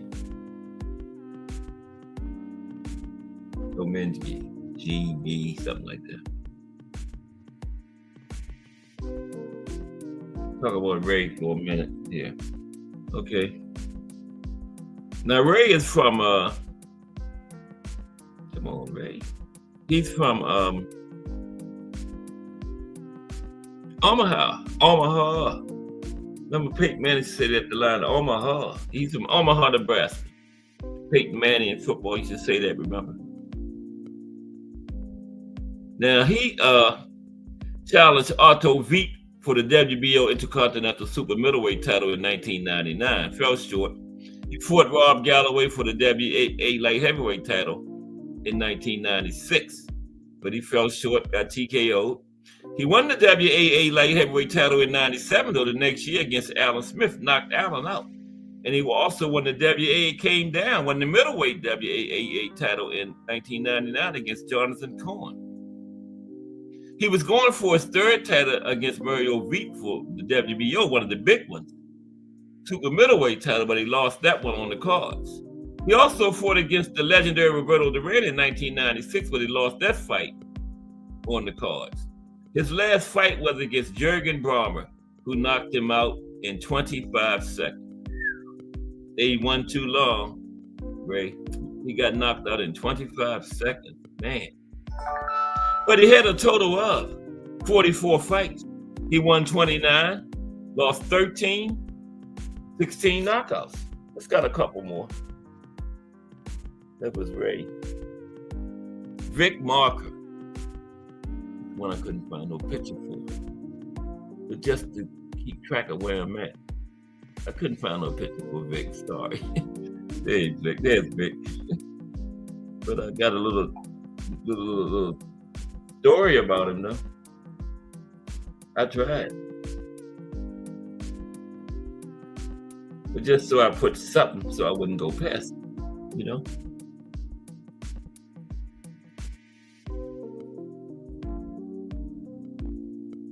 Vic Marker.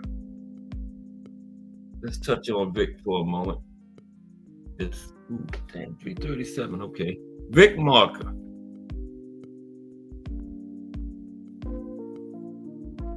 Now Vic gonna act up.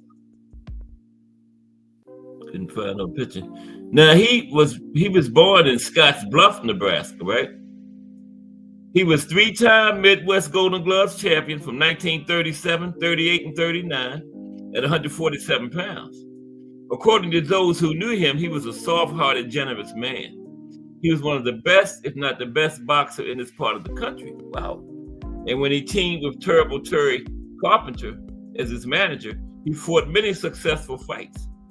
Marker was Golden Gloves champion in 7 states, according to Leo Bowler. Marker's greatest accomplishment was beating Archie Moore in the Golden Gloves finals. Wow. Beat Archie Moore, the amateurs. No, Archie Moore, the light heavyweight. Champion for 10 straight years. If Vic was so bad, how come they ain't got no picture of him then?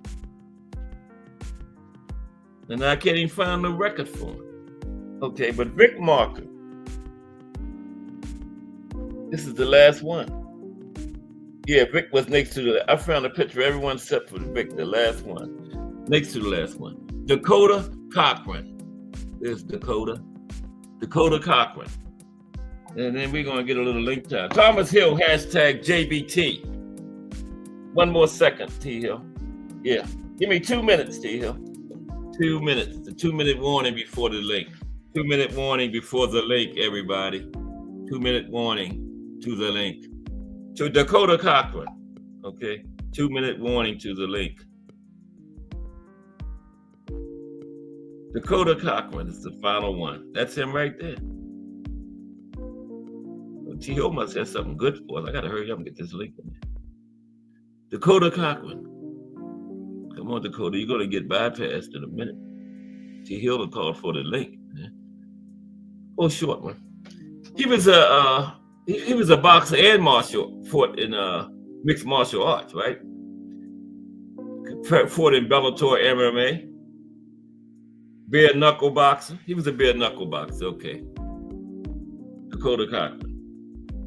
I'm not covering bare knuckles today. Okay, let me get the link in there. Okay. Here we go.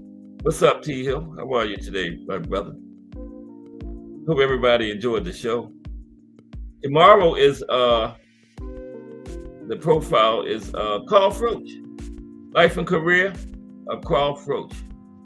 One of the top all-time greats out of the UK.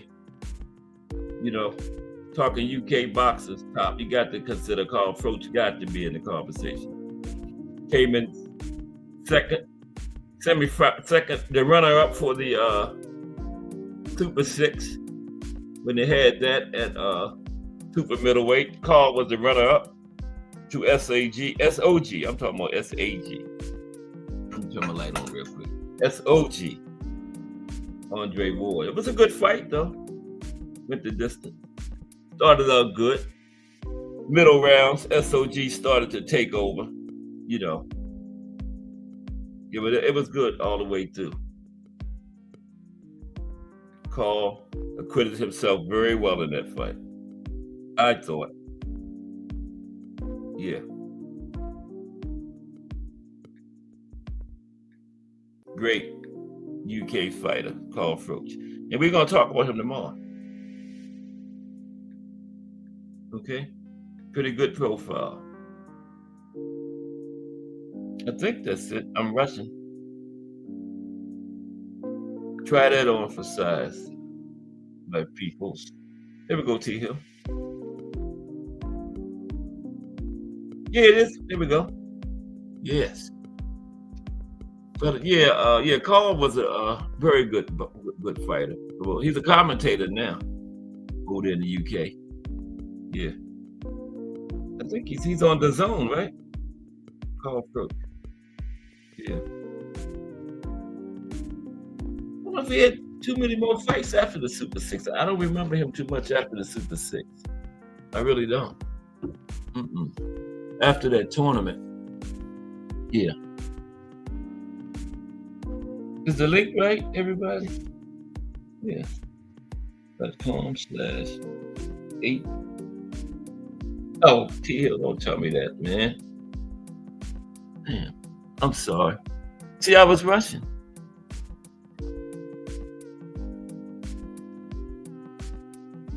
Let me see what I did.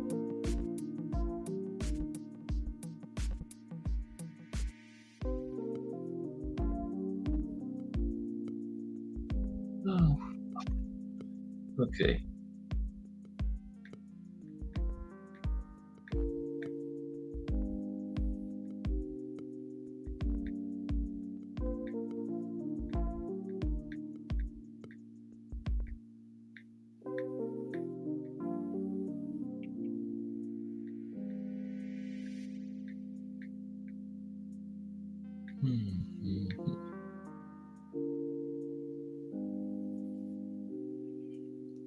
Okay, I don't know what's wrong.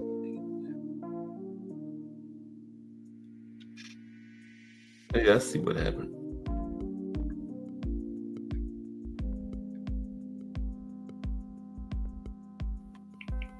I see exactly what happened. And that's my bad. Won't happen again.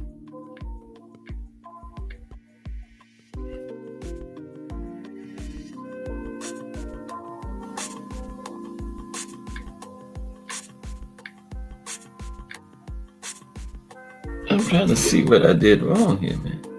I don't know.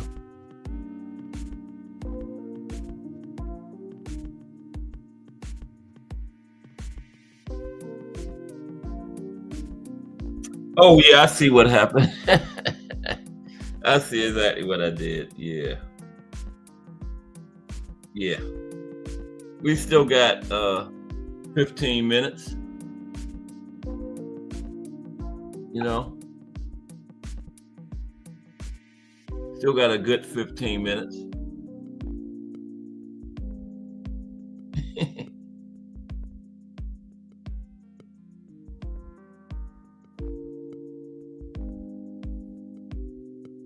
Yep. Yep. We still got a good 15 minutes. See, I was rushing to you. There we go. I was rushing, man. How you doing? Oh, good. Yeah. You gotta apologize, big boy. Yeah. What's happening? Oh, man. Okay. One day at a time. Thanks for what the day I get, bro. They got you working hard out there? Well, we got a funeral today. Okay. It's the certain tie. We got catering to get ready for tomorrow in the morning. Hopefully Yeah. they won't be all night like it was Tuesday. Sound a little muffled to you. A little muffled there. I need to go out and come back in. Yeah, try that.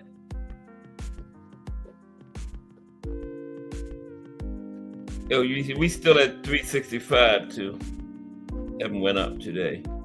Yeah, still at 365, everyone. Trying to get $35 by Saturday. Make it an even 400. Okay? 365. But that's good though for there you go, for $5 or 22, 365 TL. That's what it stands at. 4 days before Christmas. Oh man, look like you got worse, T-Hill. What's going on out there? Oh, say something again. You're worse? Oh, you better. Loud and clear. Loud and clear. It was coming in loud and clear on my end. Yeah, you good, man. Yeah. 365 is good, ain't it? One person for 4 days before Christmas? Yeah, 365, man. Mm-hmm. Matter of fact, that's a complete year, right? I think we're gonna get that 400 by Saturday, though. I really do. Yeah, you should. You should. Yeah. Yep. Should. So, with it being the big fight, how you think the card's gonna shake out? You think it's gonna be a good card? You think that? Personally, I like that one. Better be Ball and better be Air card, man. But this one shouldn't be that bad, neither. They got all main events on that one. The February 22nd one, man. Yeah. That thing is stacked. Yeah.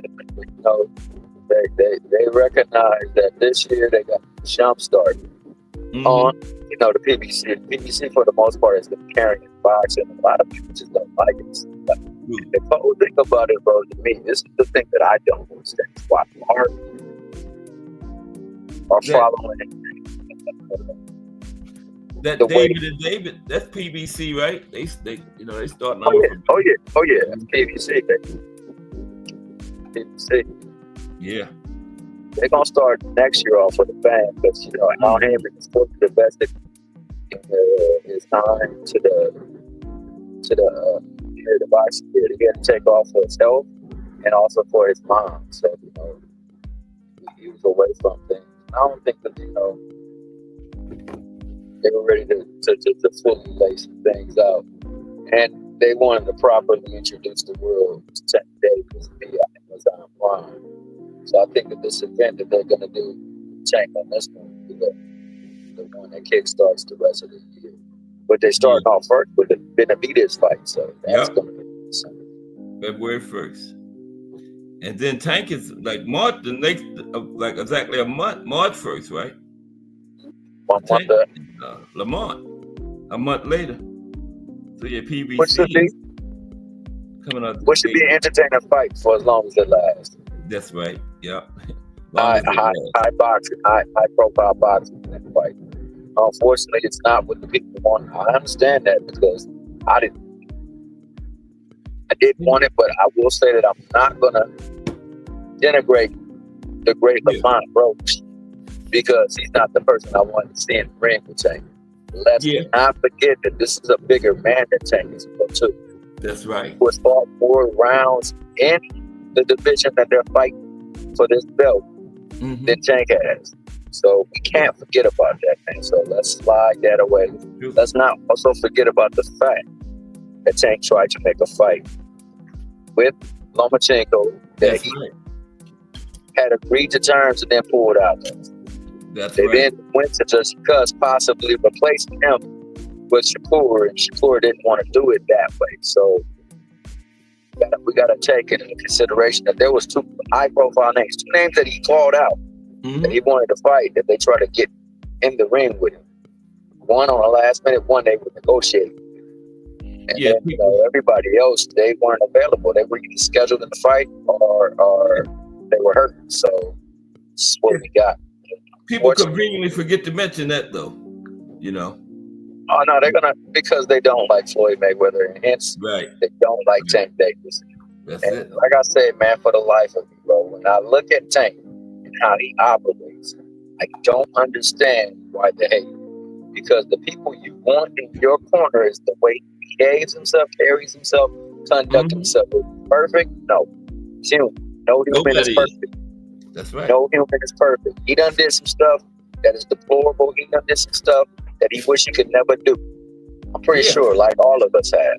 That's right. But that being the case, when you look at the scale of how he carried himself, how he conducted himself, how he speak on his stuff and on others, it's what people like, and they circle. They hate on this stuff. And then he goes in the ring and he performs. You know what I'm saying? So it's mind-boggling, the hate that they got. But like I say, hate is just the misguided form of love, dog. So they showing their love, they just don't know how to show it properly. That's right. That's a true statement. What's happening? How you guys doing? Okay. How you doing today, sir? I'm good, thank you.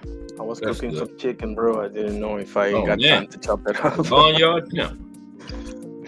Going down on some chicken today. All right. Some pasta, man. Yeah. Okay. Call Froch, huh? That's your profile? Yeah, tomorrow. Yeah, call. The Cobra Froch. UK fight. One of the top dogs come out the UK, I think. Call Froch. Yeah.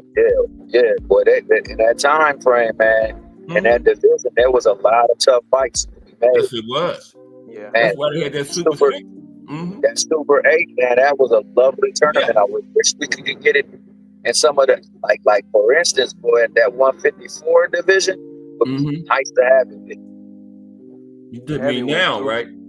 Yeah. Hey, at the heavyweight division, would be nice to have it there. Yeah, me and Jafar Arnie was talking about that yesterday, T. Hill. Yeah. Oh, yeah? But a super something at one of these weight classes, you know? Yeah, and all of them, to tell you the truth, there's only a few classes that don't have a lot of, talented fighters that are named. Something that will appeal, but you got some that are just loaded with fights. Make them bad boys. You know what I'm saying? And you could even give the stipulation. Hey, we could put a big pot together, and a company that wins the most from their fighters, they get a bonus. That would be lovely. Yeah. The problem with what? The problem that we found with that is that you're always gonna leave somebody out, Yeah, that's true. Yeah, but you can't get everybody, But you can though. So this is the thing.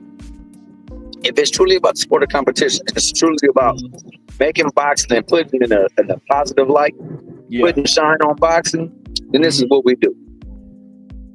We got the tournament. The person or the fight card that draws the most, because it don't even have to be all of them. It could just be in a series of weeks. It could be one fight a week. The one that brings in the most revenue gets the big pot. So they get to take off of the parking and they get to take off of the admission. So they get a percentage of parking and admission. So that way fighters can get broke off. And we know if it's in a division where like the heavy hitters are that sell the most tickets, well, their fights are definitely gonna generate more income, so they get more of the percentage. And it's gonna take a minute because the last one was 2 years, 2009 to 2011, wasn't it? Whichever one it's gonna take a minute. You can forget Monster Inoue and Flash, the Filipino Flash, my main man Donaire. Nonito Donaire for that. That was a tournament as well too. That was a tournament that them two fought and won their matches to fight together.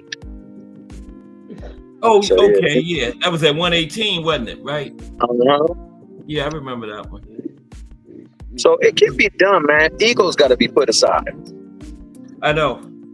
Ego's a lot of fighters, you can't control who you're going to fight. A lot of fighters don't like that either. You just got to. But see, that's the beautiful thing about the format, man. You can put them. You know how we did with the tickets.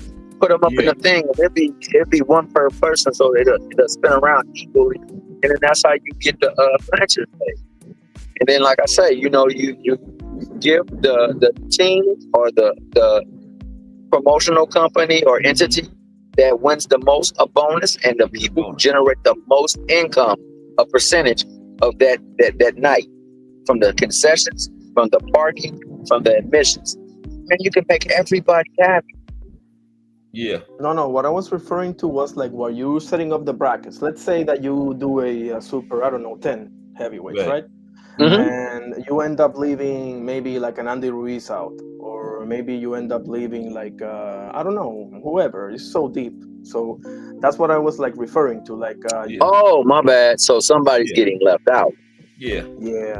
Okay, so then we do it by rankings. We do a compilation of rankings. You take all the different organizations and their rankings, even ones that are not accident, you put them into a filter and you come out with the top 10 or whatever.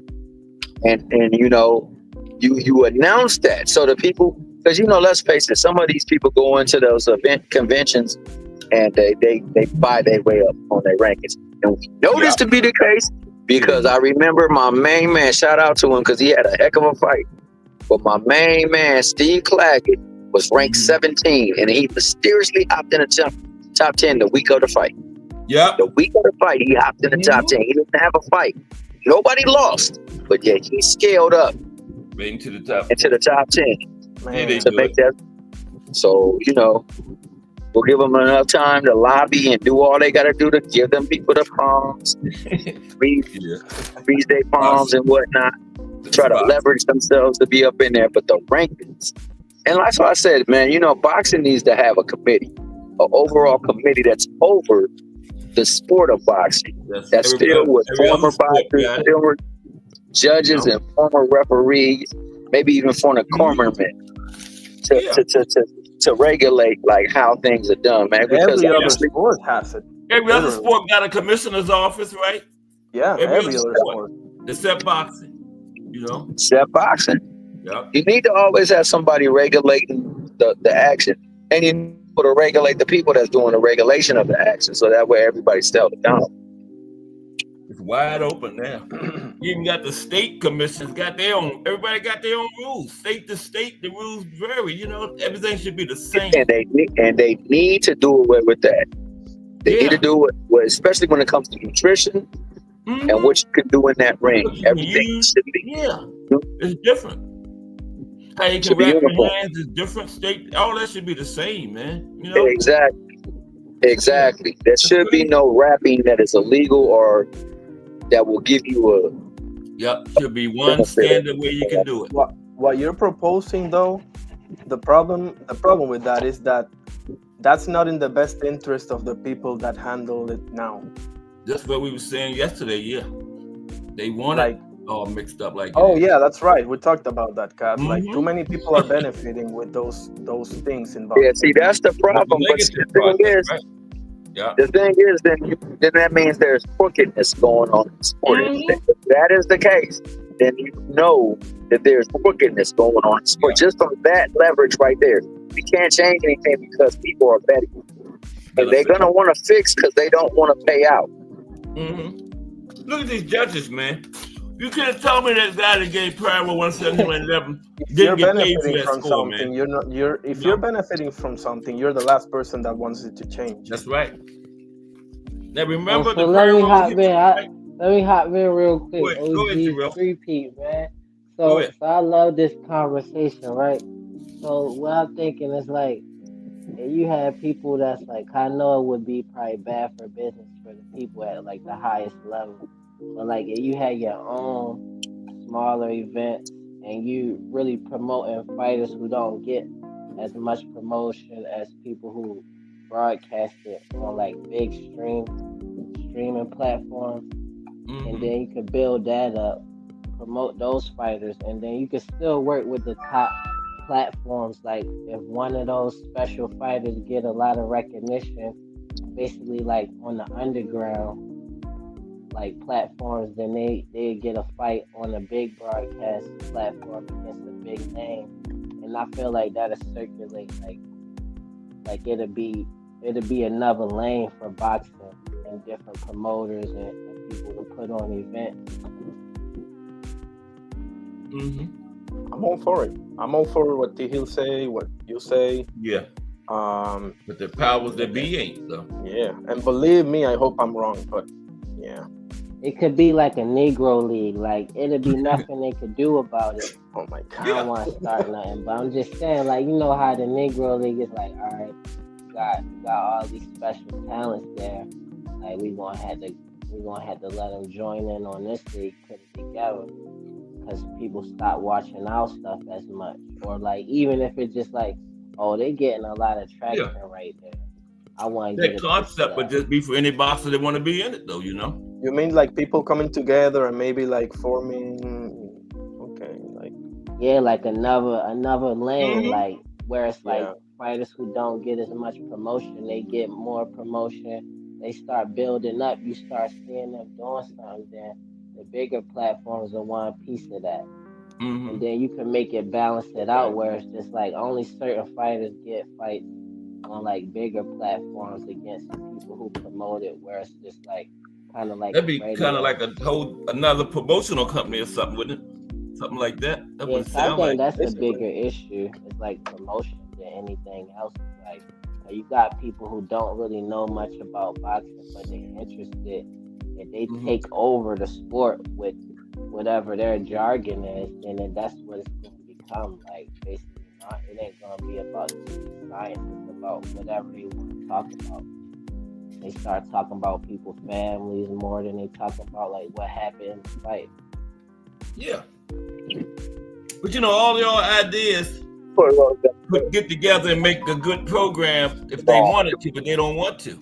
They could take all these ideas and they could discuss them If we can do it, the powers that be in boxing can do it and make it better. But like Define Arnie said, they don't want to. They benefit from it being negative, Absolutely. Yeah, I agree with that. Mm-hmm. I feel like the people that's lower level want to though, so let's use it. You know that's true. I believe you got some money makers that's quiet, like, and you give this somebody else a job, you just basically investing in them. You know what I'm saying? Like, let me invest in somebody. You know what I'm saying? Let them look like they the face of it. But really, You gotta be real smart about that, bro, because I've seen promotions. Mm-hmm. I've seen promotions come in MMA especially, and I've seen how that can go sideways real quick. So that I mean, but I like it, bro. Don't get me wrong. Yeah. But there's definitely people in there that want to make it better, but they don't have the power. The ones with the power want to keep it like it is, It just make me sad. I see all these younger people coming up and they real good. I'm like, the way it's going down, it's gonna be messed up for them. And they working hard for real from young ages. They working hard. They fighting smarter. Like, like,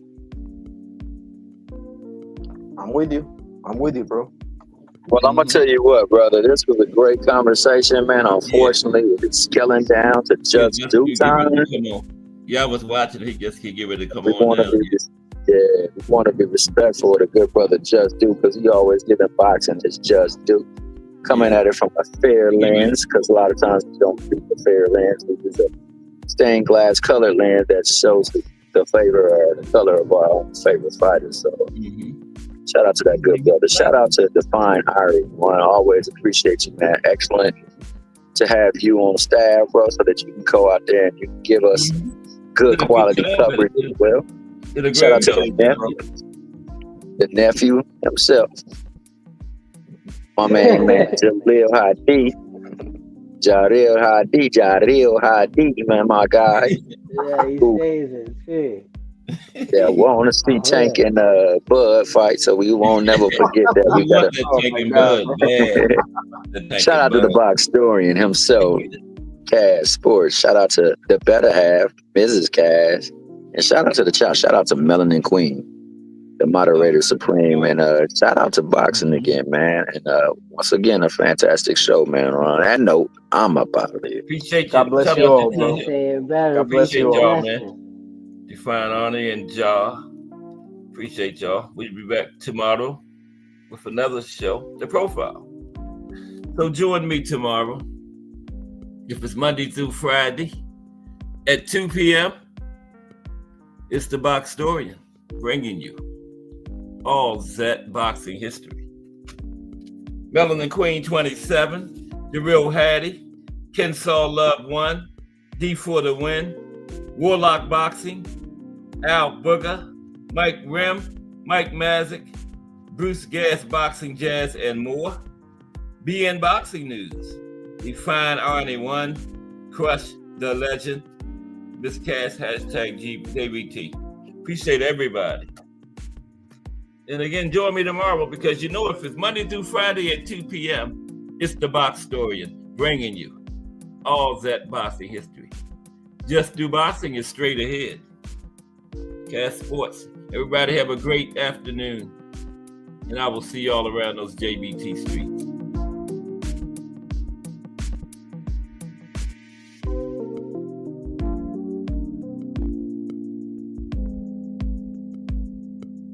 And now I'm going to eat my food, Miss Cass Sport. Peace.